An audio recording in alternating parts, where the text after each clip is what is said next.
So like I say, family religion is the strongest drug right now. Yes, More stronger than crack right. cocaine. Sure, right. You understand? Sure, right. So when people reading the Bible, first thing that comes in is Mm. religion. The doctrines has been taught to them Mhm. for centuries by the oppressor, and it keep passing down. Right. Right down to this time here now in 2025, we still under the doctrine of the oppressor, and not Right. realizing as they rightfully bringing out this book is a family history book.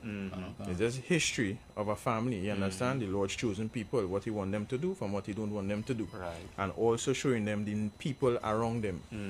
You understand? Which is the other nations or the other races that the Bible will mention. That's right. You understand? But I just want to touch on something Right. that is important what we just read here, right? Because when I talk about, when we read and we spoke about the serpent in verse 15, you understand?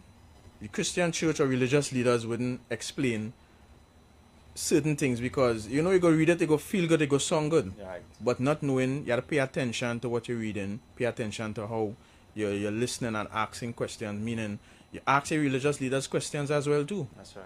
You understand? Because it's saying the serpent in verse 15, and the serpent cast water out of her mouth. Who's the serpent? Who's the water as they're bringing out? The lies. You understand? The false doctrine and philosophies Right. that he cast against the woman, meaning he cast against the children of Israel. That's right. You understand? As we bringing out from the couple of weeks before that, there's African. You understand? Well, everybody is one. We could all come together, which is not so because the Bible teaches separation. That's right. You understand? But when you look at the serpent in verse 15, when you keep reading and going down, you realize it changed from serpent to dragon.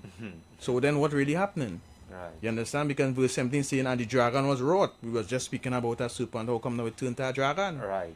You understand? As they're bringing out, there's the way how black people is talk. There's how they communicate in slang. Right. But when we go back up to verse 9, if I could, Baba Kusha, Go ahead.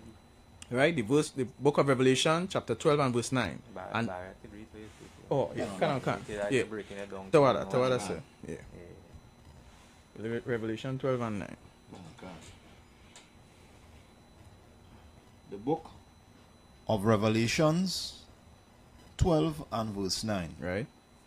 And the great dragon was cast out, that old serpent. That old what? That old serpent. So now we're hearing about our old serpent. We read the serpent back down in verse 15.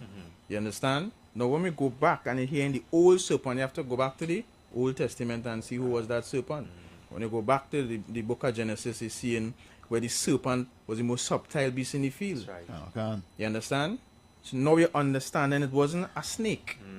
Like most people may portray it to be in the movies or whatever the case might be. This is somebody that spewed lies. As we read in here in Revelation.